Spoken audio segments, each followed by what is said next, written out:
Welcome back to She Makes It Work with Gabby and Abby. Today we are talking about time management. You may notice that I am missing my co star, Abby.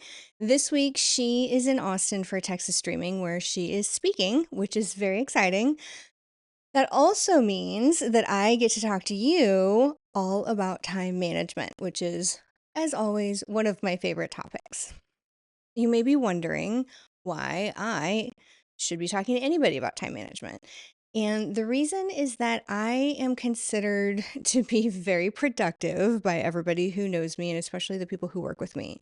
So, in my regular day job, I usually have a few different hats that I wear, and I manage to juggle those very, again, productively. And then that also includes in my personal life, I've been able to hold down a very intense full time job while rising in leadership roles, while also writing and publishing multiple books, as well as writing, producing, directing, and publishing multiple fiction podcasts. And I do that partially through very, very strong time management skills. For me, time management has always been a little bit easy, but I would say that over the last 20 years, I've definitely increased my skills in that area. So I know it's something that can be improved on, especially if you get some of these big tips and tricks. And I think that time management makes people feel or helps people feel really in control of their lives. So I'm going to teach you how to do it. And one last thing before we dive into it, which is that I've noticed with people that there's a certain amount of shame for people who haven't truly mastered time management. I've talked to quite a few people who struggle with it, and I have noticed that they have this kind of deep feeling of shame. They think they should be better at it. The shame shows up differently for different people. For some people, that might look like kind of avoiding the topic in general. And for other people, it might be by thinking that they are actually better at time management than they are and not stopping to examine whether they could be better at it. I've actually met a few people in my life who tell me this is one of their strengths when in reality, they're constantly showing up late to meetings, they're late on deadlines, and they just seem frequently overwhelmed. I think one of the first reasons that people struggle with time management is that they let their schedule control them versus truly taking control of their own schedules. Taking control of your schedule means you're not just reacting to meeting invitations that get sent to you and then you kind of structure your day around other people sending you meetings. It means recognizing that in order to truly be good at time management and in order to truly, frankly, master your role and be productive, you have to look at your schedule as something that you're in control of. And so that can include declining meetings, it can include blocking off time, but just really sitting down and instead of being reactive and just juggling all the meetings everybody invites you to, just truly understanding. I think it's just really an understanding and a sense of clarity that you should be the one in control of your calendar. And from that understanding comes the ability to implement some of the other things we're about to talk about. So, when it comes to time management, the number one reason that most people struggle with it is because they genuinely don't know how long their activities take, their core activities, things they do often. And that can start with just getting ready in the morning. I think everybody has an idea of how long it should take them to get ready in the morning. And I think what happens is people get really fixated on that idea of how long something should take. And then they never stop to question, is that actually how long it takes? And I start with the morning because I think that that's where you can get a lot of bleed in your time is getting ready to leave the house in the morning, especially if you have kids, especially if you have a husband or other partner. It is really easy for those family activities can throw off what time you're leaving the house. So getting ready to me isn't just the act of putting on makeup and doing hair. It's literally everything you need to get out the door in the morning. And I think people underestimate each step. So they underestimate the makeup and hair part. They underestimate the breakfast for the kids part. And so they're always rushing to get out the door. And unfortunately, that's a really easy way to get some bleed. And then it also sets you up to be, frankly, really stressed out for the rest of the day because you were rushing to get out the door. I think that's the easiest example, but other examples are drive time, like not factoring in drive time to and from like a lunch or some sort of meeting, and not factoring in parking time, and just really not sitting down and thinking about how much that activity takes end to end. Well, Google Maps tells me it's going to take me 25 minutes, so it's 25 minutes. Okay, well, you need to get in the car and leave the garage, and you need to park where you're going and find the door and find the meeting room. And those things again add up if you're just not factoring in enough time for the activities. And instead, people focus on the core activity and they focus on how long they think that core activity should take them. And it's just usually not accurate enough. And again, when it comes to time management, that 5 to 10 minute slip can really impact your day. And it can impact how you feel about yourself and your level of preparedness. It's a distraction from truly showing up on time and presently for the thing you're trying to do. And it does impact people's perception of you. Whenever someone's like consistently late, I do start to think that they can't manage themselves and that they don't care enough to improve on this. So really think hard about, am I one of those people? Get some feedback if you're not sure. And, because I have met people who think they're very good at this and are constantly late to meetings. And, I enjoy those people and I accommodate them, but, it's a friction point, and I think we all need less friction points in our lives. So what can you do to get better about this? It's going to sound nerdy, but it's just like when you are trying to like get better at your eating, you have to actually write down and track it. And so if you suspect that this might be something you're struggling with, I highly recommend actually keeping a time log. And in that time log, write down how long it takes you. And if you have 20 steps to get out the door, don't waste time writing down how long each 20 steps take, but really write down it, from the time I woke up, it took me 45 minutes to leave the house. From the time I woke up, it took me an hour and a half to leave the house. Whatever it is, really just track it. And then if you need to squeeze time, do, but I would say just start with measuring. And one of my favorite phrases is we can't manage what we don't measure. And so measurement is the first part of it. And again, that's why when you're starting like a healthy eating journey, one of the first things they tell you to do is keep a food log. So I would say it's the same discipline, just making sure you're keeping a time log. The next reason people struggle with time management is because they don't factor in buffer time.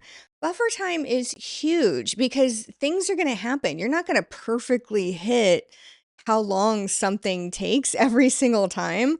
So I always factor in 5 to 10 minutes of buffer time before I leave the house. So if I have to leave this house at 10 a.m. for something, I work from home. That's probably clear when I say 10 a.m. If I have to leave the house by 10 a.m., I plan to be ready no later than 9:45.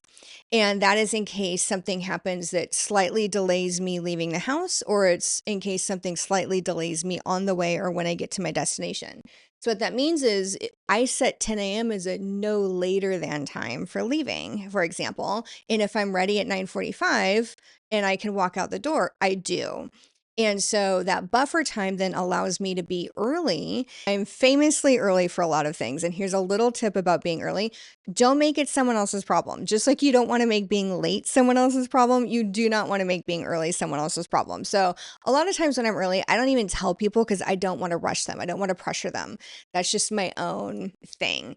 And I do that because I'm often going places that I haven't necessarily been before. So in my world, you could be visiting different clients all the time.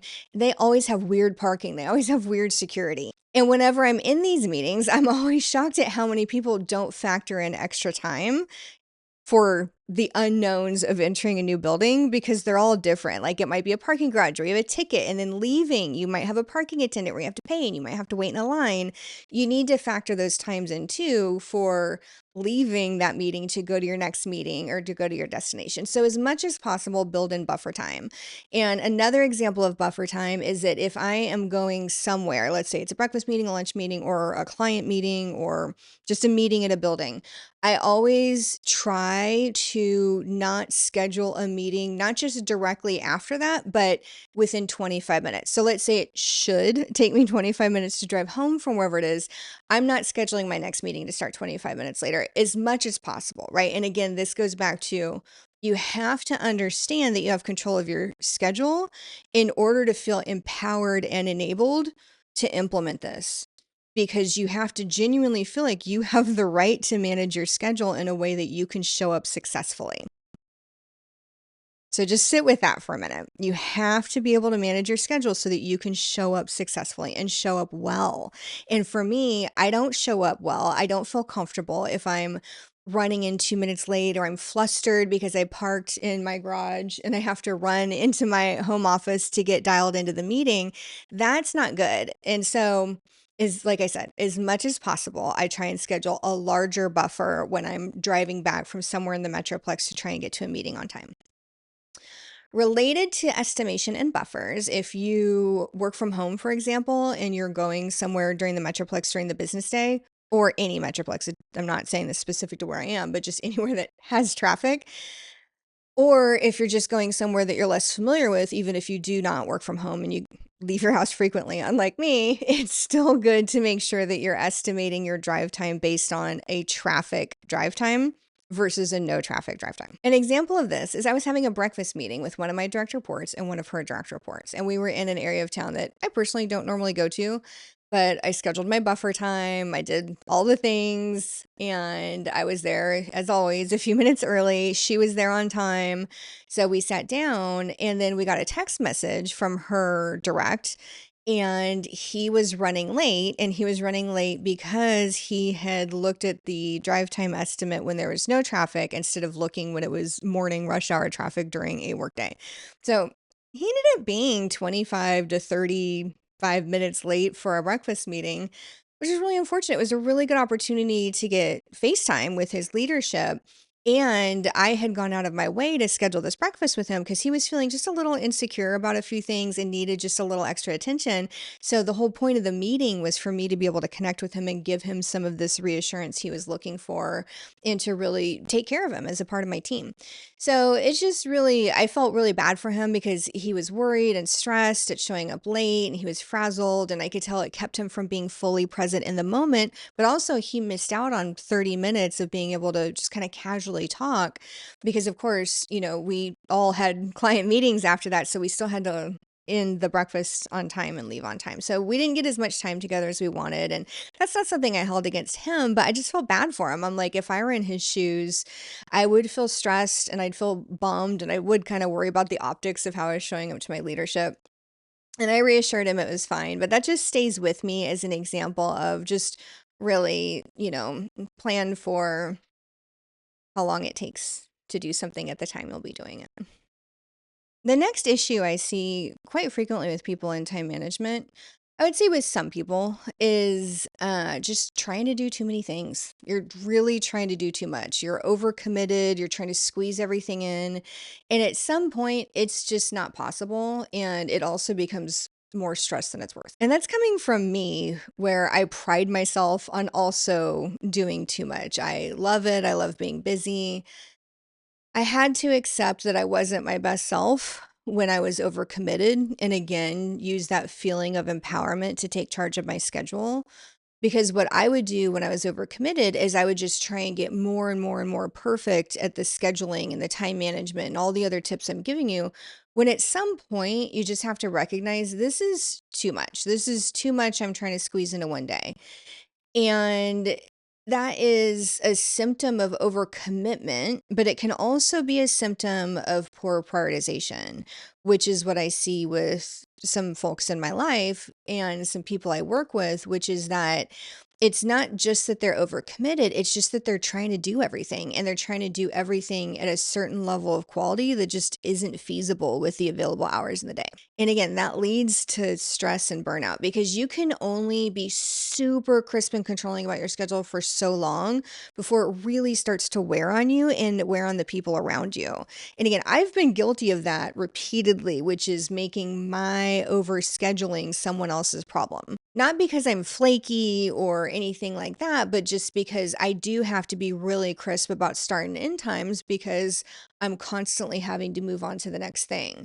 And so I have noticed that because of that, sometimes meetings are a little rushed, and it would be nice if I had more room in my day to take some more time on things. And so I would just recommend against overcommitting, as always, but also just really being mindful of asking yourself, Am I overextended? Am I trying to do too much? Even if my level of commitment is okay, this is my job and this is what's required of my job, sit down and honestly ask yourself, of all the things I think I have to be doing, are they all equally important? And I'll talk a lot about this on the show and in various episodes and in courses, which is that prioritization, I think people really just focus on prioritization as a tool for sequencing activities. Very rarely do people use it as a tool for whittling down their activities. And so, if you're really clear about what your priorities are, then you can be, frankly, a little bit ruthless in paring down your list. So, that list of things that you're trying to get done and trying to squeeze into your day more accurately reflects your priorities. And those priorities should be a reflection of your goals. And so there's going to be times where certain goals are more important than others. And so you may show up more or less well in different areas of your life depending on what those goals are. For example, I was going after a certain promotion. And I told my husband at the time, I was like, I really would love this promotion because it's going to mean great things for our family. That does mean I'm going to scale back my home responsibilities a little bit. And, we talked about, does that mean getting a little bit more help or do some things just slide for a while? Or instead of me doing something every third day, I do it every fifth day. But you have to be actively engaged in thinking about what your goals are in order to then prioritize correctly. And again, prioritization isn't just sequencing the work, it's deciding what doesn't need to be on the list. Some things need to go. And maybe use the Marie Kondo technique. That might be a fun way to do it, which is, does this activity spark joy? And I know, and is this activity necessary? So when you Marie Kondo, there's the joy, and then there's kind of the necessary part as well. But do that when it comes to what you're trying to schedule, because something's got to give at some point. Like, I know people who are starting small businesses, which is a fairly time intensive activity, and they're trying to maintain the same pace with their social commitments. That doesn't always work. And in fact, similarly, I've worked with people who were trying to get promoted and they were very overextended socially and showing up to work hungover and tired. I know you wouldn't think that, but people make these choices. And that's not aligning with their goals. Like, their goal was they wanted to get promoted, they wanted to advance their career. And unfortunately, the choices they were making were not in alignment with their goals. They were prioritizing the wrong activities. It was impacting their work and, frankly, holding them back, which, as we all know, is a big theme for me, is what's holding you back. So just really be mindful about focusing on priorities that align to your goals and trying to whittle down your activities as much as possible, including deferring some of them, asking for a little bit more help in some places, accepting that your quality isn't going to be as good on certain things. Like, maybe you're not making as fancy of a dinner, but you're still feeding your family.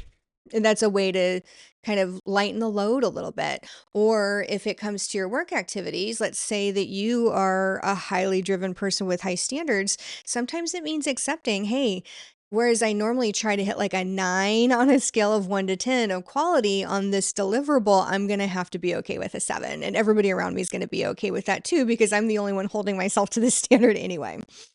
Not saying that's from personal experience, but it might be. So, again, really important to not overextend. And a great way to ask yourself, am I overextended, is to really look at how many commitments are on your plate and ask yourself, does this align with my goals? Am I spending time on the things that are actually important to me? And you're going to have to choose. This next one sounds a lot easier because it's much more tactical. You don't have to dig as deep on this one. But one of the reasons you might be struggling with time management is you don't enforce end times.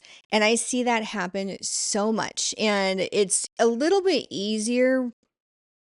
No, it's not. It should be easier. I was about to say this and I'm like, no.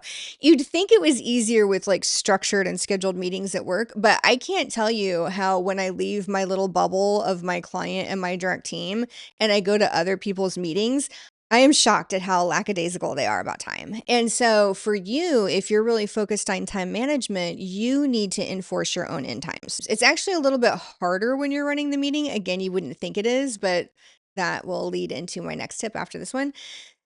Either way, if you're a participant, a facilitator, a listener, Just like I talked about in the authenticity episode, which you haven't watched it, go watch the authenticity episode. But just like I talked about in that one, this requires you to set boundaries. So enforcing end times requires you to set boundaries. That is personal life and at work. So if the reason you're struggling to get out the door in the morning is because your husband wants to talk to you about, I don't even know what, his boss or his soccer game or something, you're going to have to enforce ending the conversation so you can get out the door.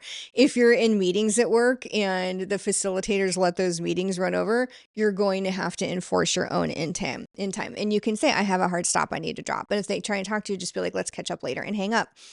That sounds tough if you're not used to doing it, but you're giving them a solution. You're not just abandoning them. So if you feel bad, just reassure yourself you're not abandoning them. You're giving them a solution. We can catch up offline.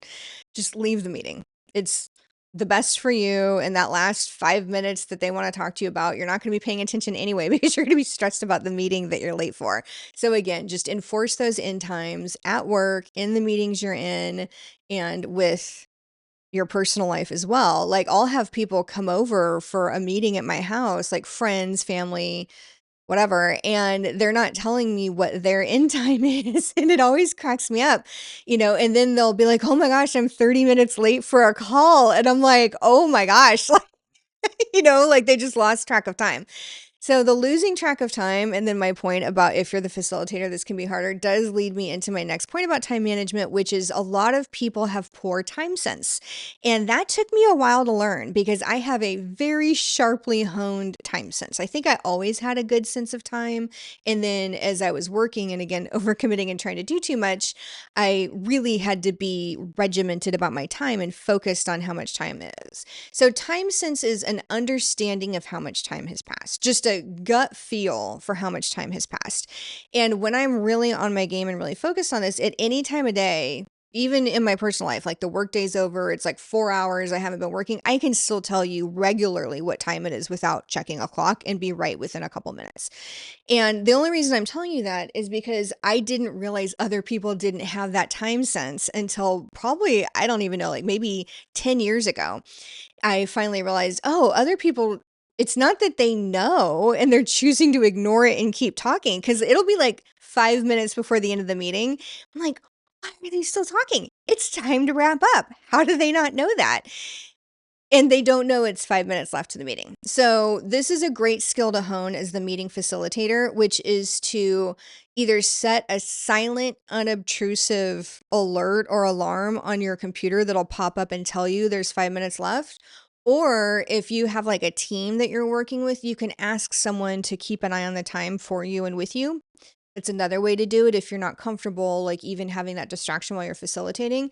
But it's really important when you're facilitating a meeting that you try to start wrapping up 5 minutes before the meeting ends. And if you have a lot of wrap up, 10 minutes before the meeting ends. And so I'll usually tell everybody, hey, we're going to leave a few minutes at the end of the meeting so we can wrap up. Set the expectation at the beginning of the meeting. And then when it's time to wrap up, people might feel like I still have these super important points to make. And then you just emphasize, okay, great. Then one of our takeaways will be a follow up. Either we need to schedule a part 2 of this meeting or I'll follow up with you offline and then start the wrap up. Summarize what happened in the meeting, talk about the next steps. That's helpful when you have somebody else taking notes because then as the facilitator, you can make sure they have the same kind of key action items you do.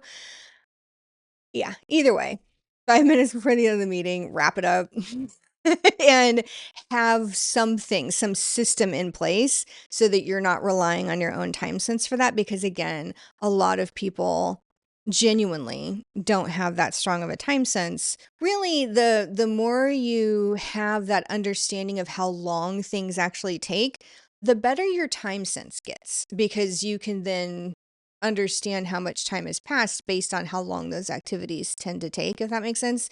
And then you'll also feel more comfortable setting boundaries around end times and making sure that you're helping to end things early.